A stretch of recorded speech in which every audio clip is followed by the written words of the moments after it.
I still remember the sound of the doors closing behind me, heavy, final, like a coffin sealing shut. I had served the palace since I was a child, not as a noble, not as a soldier of rank, just a guard, a shadow in armor. The kind of man no one remembers until something goes wrong. But I remembered her, always her. From the moment she arrived as the new Empress, cold, untouchable, wrapped in silk and silence. They said she had ice in her veins, that she trusted no one except somehow me. I was the one she called when the corridors grew too quiet at night. The one she trusted to stand outside her chambers when whispers of betrayal spread through the court. The one who saw her not as a ruler, but as a woman carrying a weight far too heavy for her crown. And maybe that was my mistake, because one morning everything changed. A royal decree. My name written in black ink dismissed, exiled from the palace grounds, effective immediately, no explanation, no accusation, just gone. I stood in the grand hall, waiting for her to say something, anything, to deny it, to look at me the way she used to. But she didn't. She sat on her throne, eyes distant, fingers clenched tightly against the armrest. Leave, she said. Just one word, cold enough to shatter everything I believed. So I left, no protest, no pride left to defend. Only one question echoing in my mind, why? The palace gates closed behind me as the sun disappeared. I didn't go far, I couldn't. For years, that place had been my entire world, my purpose, my home. So I stayed outside the walls, sitting beneath the old stone archway where guards once changed shifts, waiting like a fool. Night fell, the wind grew colder.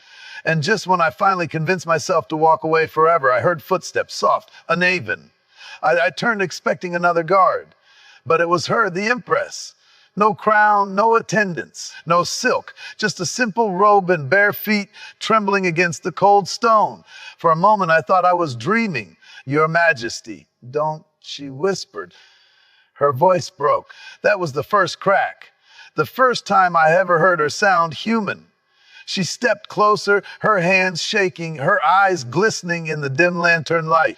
I had to send you away, she said. The words hit harder than the decree itself. Why? My voice came out rougher than I intended. She looked down. For the first time, she couldn't meet my eyes. Because they were going to kill you. A silence swallowed us whole.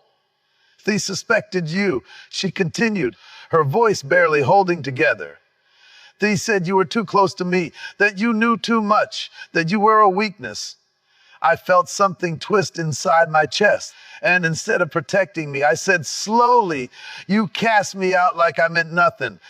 Her head snapped up, tears finally spilling over. I was protecting you. She cried. Exile was the only way I could keep you alive without exposing the truth. Truth. She hesitated, and that hesitation changed everything, because fear, real fear, flickered across her face.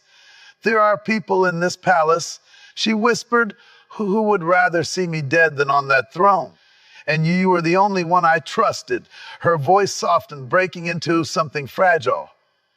And that is exactly why they wanted you gone. I didn't know what to say. Anger burned inside me, but so did something else. Understanding, pain, something dangerously close to relief. She stepped again so close I could hear her even breathing. I thought if I pushed you away hard enough, you'd hate me, she said. And if you hated me, you'd leave. You'd survive. I clenched my fists. You should have trusted me to choose that myself. I couldn't risk it, she whispered. Not with your life. For a long moment, neither of us spoke. The distance between us felt heavier than the palace walls behind her. Then, quietly, she said the one thing I never expected to hear. I missed you. My breath caught the Empress. The untouchable ruler of an empire stood before me like a broken soul, her voice trembling with a confession she had buried too deep. I haven't slept since you left, she continued. Every shadow feels wrong without you there. Every silence a louder. She looked at me then. Really looked at me, and in her eyes I didn't see power. I saw loneliness. I saw fear, and something far more dangerous. I saw love. I can't come back, I said finally. The words tasted like betrayal. Her expression fell. I know, she whispered, but I won't leave either. But that surprised her. What? I stepped closer. Exile doesn't mean I stop protecting you, I said. It just means I do it from the shadows. Out of faint, fragile hope flickered in her eyes. But if I stay, I added, my voice low, you don't get to shut me out again. A tear slipped down her cheek as she nodded. Then don't let me. But here's the truth no one tells in stories like this. That night wasn't the end. It was the beginning. Because 3 days later, the Empress was poisoned. And I was the first one they accused. After all, I was the guard she had exiled. The one who still lingered in the dark. The one who knew her secrets. And this time there would be no quiet dismissal, no midnight confession, only a public execution, unless I could uncover the truth about who she really trusted and why, even as she lay dying, the night she condemned me, I didn't beg, I smiled, because I knew something she didn't, and by dawn, one of us would be dead. I was only a palace guard, no title, no name worth remembering, just a man stationed in the quiet corners of power, watching doors open and close for people who never noticed I existed. But she noticed, the queen. She was not kind, not the way stories like to pretend. She was sharp, distant, dangerous in a way that made even generals lower their eyes. And yet, for reasons I never understood, she trusted me, not with words, with silence. Every night, I stood outside her chamber doors. I learned the rhythm of her footsteps, the weight of her sighs, the long stretches of stillness when sleep refused to come. I knew when she was afraid, because on those nights, the candlelight under her door never went out. I never spoke of it. That was the unspoken rule between us, until the night everything broke. They summoned me to the throne room without warning. No explanation, just torches blazing and a line of nobles watching like vultures circling a corpse. She sat at the center, the queen, crowned dead, eyes cold. Step forward, she said. I obeyed. A scroll was unrolled. My name echoed through the hall like a death sentence. Charged with treason, conspiracy against the crown, punishable by immediate execution. The words should have shaken. They didn't, because I saw it. The slightest tremble in her fingers. No one else would have noticed. No one else had spent years watching her pretend to be unbreakable. But I had, and in that single moment I understood. This wasn't judgment. This was a performance. So I smiled, just barely, and that was her mistake. Do deny the charges, one of the ministers demanded. I looked only at her. If my queen believes them, I said quietly, then they must be true. A murmur rippled through the court. For a jaw tightened, just a second, her mask slipped. Pain. Then it was gone. Execute him at dawn, she ordered. Her voice did not waver, but her eyes, they begged me to understand. So I did the only thing I could. I bowed, and I walked away like a man already dead. They locked me in a stone cell beneath the palace. Cold, damp, silent except for the distant echoes of a world I would never see again. Hours passed, maybe more. Time lost its meaning when your life could be measured in heartbeats. But I didn't panic because I knew something no one else did. The poison wasn't meant for me. It was meant for her. I had seen it earlier that evening. A servant trembling too much, a goblet placed too carefully, a shadow lingering where it shouldn't, small things, easy to miss, unless you were trained to notice what others ignored. I tried to warn her. I never got the chance. They moved too fast. The accusation, the trial, the sentence, it was all too perfect, too clean. A setup, and she had chosen to play along, to sacrifice me. Or so it seemed. Footsteps broke the silence, soft, urgent. I didn't need to look up to know it was her. The cell door creaked open. No guards, no witnesses, just the queen standing in the darkness like a ghost of herself. You shouldn't be here, I said. Neither should you, she replied. Her voice was quieter than I had ever heard it. For a moment, neither of us moved. Then she stepped closer, and I saw it, fear. Not for herself, for me. They're watching everything, she whispered. If they think you're still useful to me, they'll kill you before sunrise. They already planned to. But her breath hitched. I couldn't stop it, she said. Not without revealing. Through poison, I interrupted. Silence. Her eyes widened. You saw it. See everything, I said. A bitter smile touched her lips. Yes, you do. For the first time since I had known her, she looked small, not weak, never weak, but human, trapped in a game she couldn't control. I need them to believe I had turned against you, she said. You were the only one close enough to notice the truth. That made you dangerous, Dawes, so you made me a target instead. I made you bait. The word hung between us like a blade. I let out a slow breath. Then tell me, Your Majesty, did it work? She hesitated, and that hesitation told me everything. No, she whispered. A hollow laugh escaped me. Then we're both going to die. Not if you leave, she said quickly. There's a passage beneath this cell. It leads outside the city. Go, live, and you. Her silence was louder than any answer. I stepped closer, lowering my voice. You're still going to drink from that goblet tomorrow, I said, in front of everyone, to prove you're not afraid. She didn't deny it. Then this ends one way, I continued. You die or they do. Her eyes searched mine. And what are you choosing? She asked. I held her gaze. The same thing I always have, I said. You. Something broke inside her then. Not loudly, not dramatically, just a quiet, fragile collapse behind her eyes.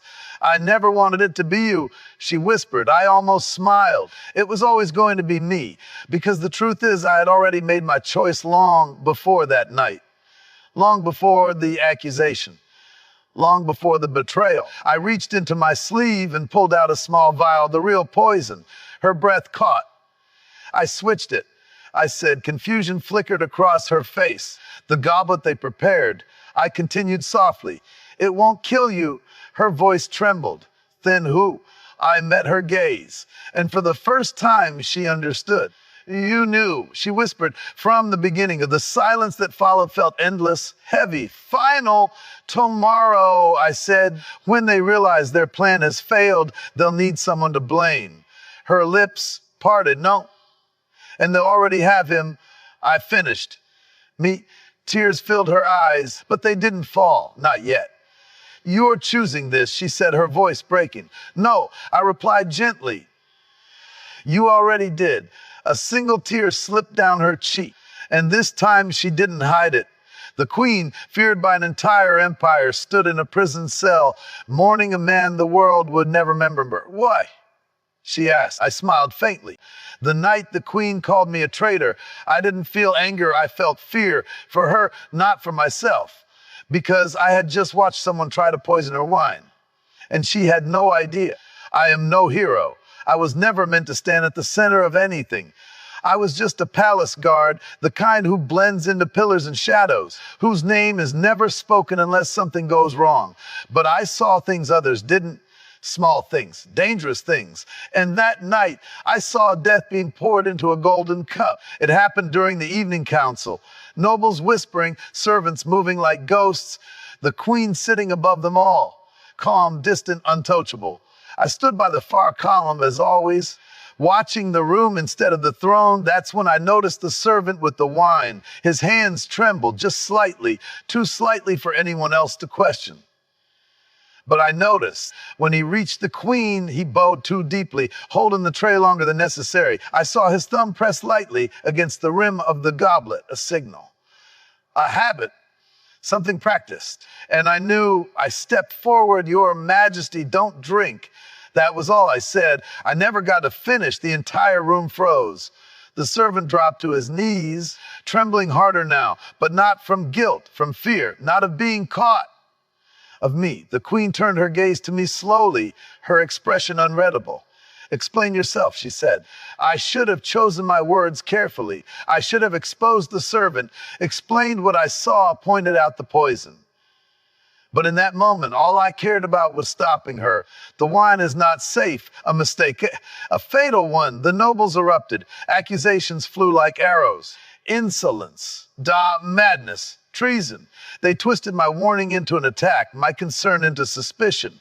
And the servant, he stayed silent, head lowered, playing his part perfectly. I looked at the queen. She didn't look at the goblet.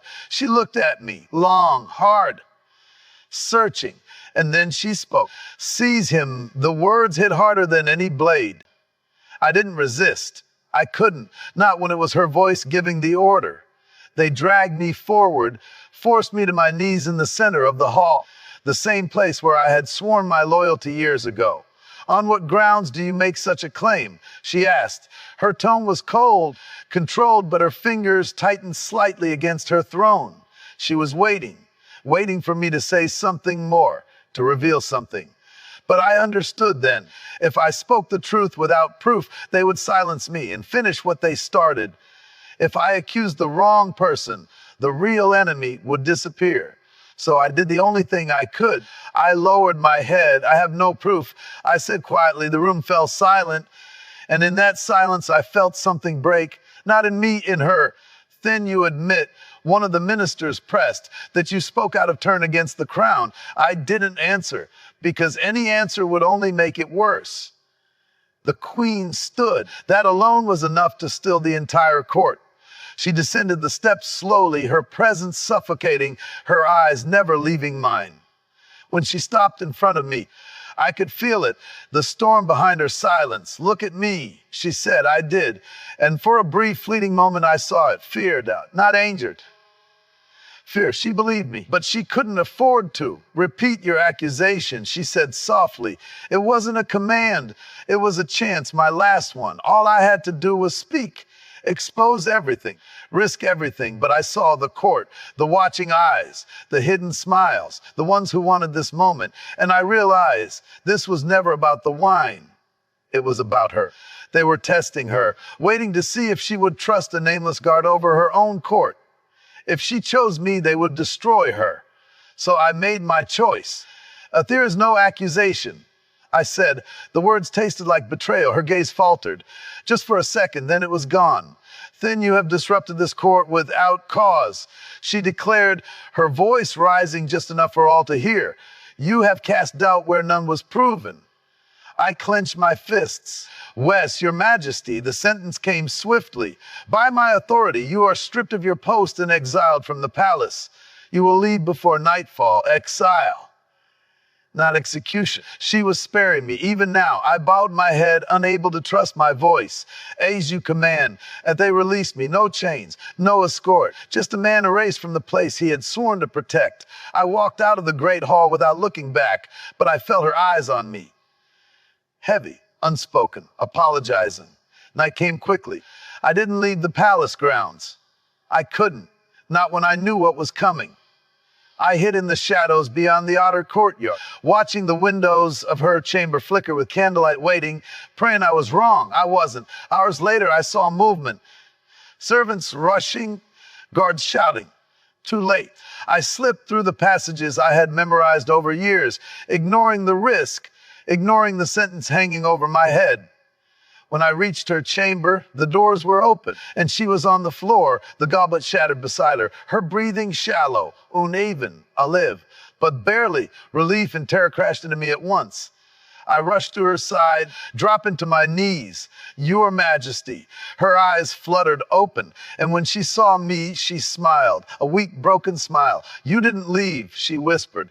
I shook my head, my hands trembling as I tried to steady her. You believed me, I said. She let out a faint breath. I always did. The words hit harder than anything else that night. Then why? Because they were watching, she murmured. And no, they think I chose them. Her gaze drifted slightly, unfocused. But you came back anyway. Of course I did. Her fingers weakly grasped my sleeve. Then listen, she said, her voice fading. The one who poured the wine, he's not the enemy. My chest tightened. Then who is? Her lips parted. She tried to speak, but no sound came out. Panic surged through me. Your Majesty, stay with me, tell me who. Her grip loosened. Her eyes slowly closed. And the last thing she did was shake her head, not in denial, in warning. Because in that moment I understood something far worse than betrayal. The poison was never meant to kill her. It was meant to make her speak. And the only thing she refused to say was the name of the person she was trying to protect. The night the Empress banished me, the entire court watched in silence, but none of them saw the tears she tried to hide. I did. And that was how I knew her hatred was a lie. I was nothing more than a palace guard in the imperial capital, a man born too low to be remembered and trained only to obey. The empire was vast, ruled by power, fear, and secrets buried beneath marble floors and golden thrones. People like me were part of the walls, present but unseen. Yet somehow, in a place where trust was more dangerous than a blade, the Empress trusted me, not openly, never foolishly, but in the quiet hours of the night, when the court slept and the lanterns burned low, she would speak, not as a ruler, but as a woman suffocating beneath a crown she never asked for. I stood at her door for years, listening to the silence between her words, learning the weight of her loneliness, and I never betrayed it until the day she betrayed me. It happened without warning. A royal assembly, called at midday, filled with nobles in silk and suspicion. I was summoned to stand before the throne, not as a guard, but as the accused. Treason, they called it. The word echoed like thunder through the hall. I didn't understand. I had done nothing but serve, nothing but protect. I looked to her. She sat above them all, radiant and distant, her expression carved from stone. The Empress I knew, the one who spoke in quiet tones and trusted me with her silence, was gone. In her place sat a stranger. "Do you deny the charges?" One of the ministers demanded. I barely heard him. I was watching her, waiting, hoping all she had to do was say one word, just one, and everything would stop. But she didn't. Instead, she met my gaze and looked away. That was the moment something inside me broke. "No," I said quietly. The court stirred in surprise. I didn't care, because if she had already decided my fate, then my voice no longer mattered. The sentence came swiftly. "By order of the Empress, you are to be stripped of your rank and exiled from the imperial palace before sunset. You are never to return. Exile, not death." It should have felt like mercy, but it didn't, because it felt like abandonment. I bowed as duty demanded, even as my chest tightened with something far more painful than anger. "As you command, Your Majesty." I turned and walked away, and I didn't look back, not even when I felt her eyes on me, not even when I wanted to. The palace gates closed behind me with a final, echoing sound that seemed to erase my existence from within those walls. Just like that, years of loyalty were reduced to nothing.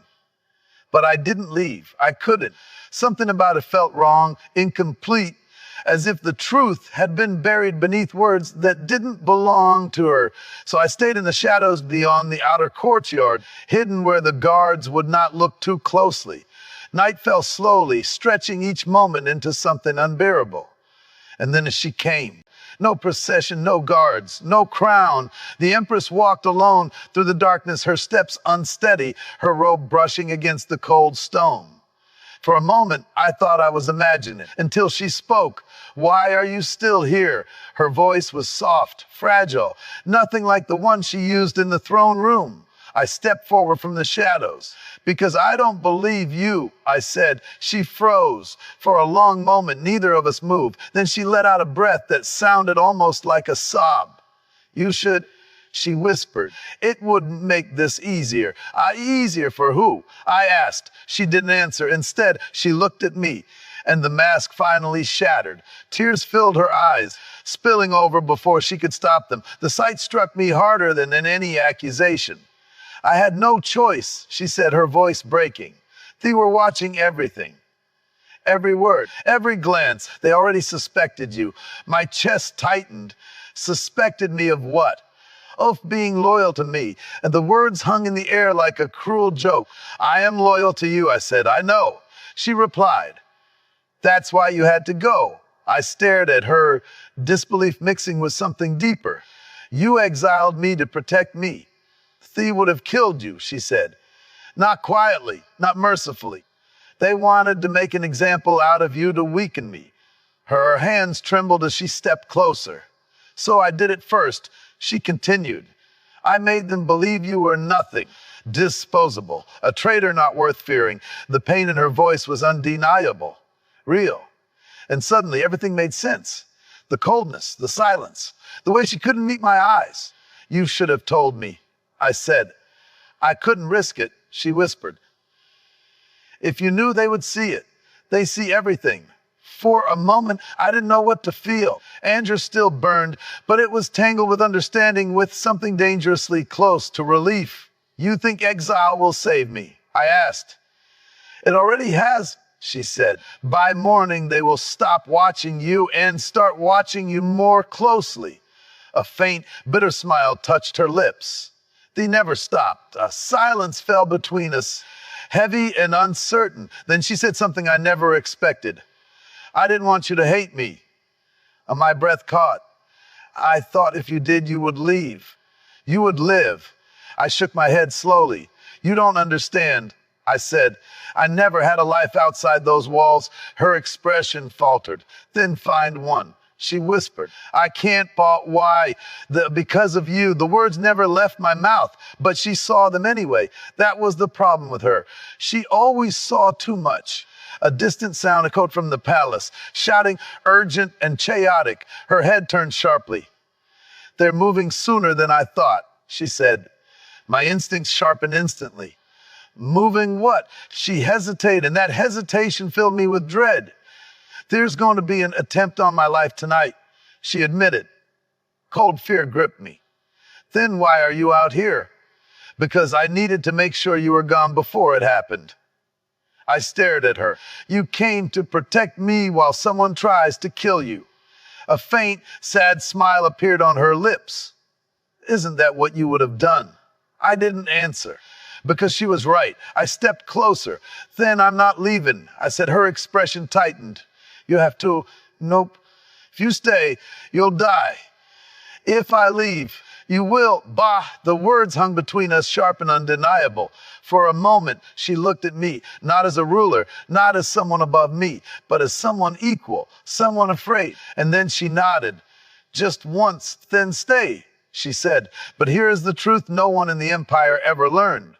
And the assassins never made it to her chamber, because I found them first. And by dawn, the palace believed the threat had been eliminated. The Empress was safe. The court was calm.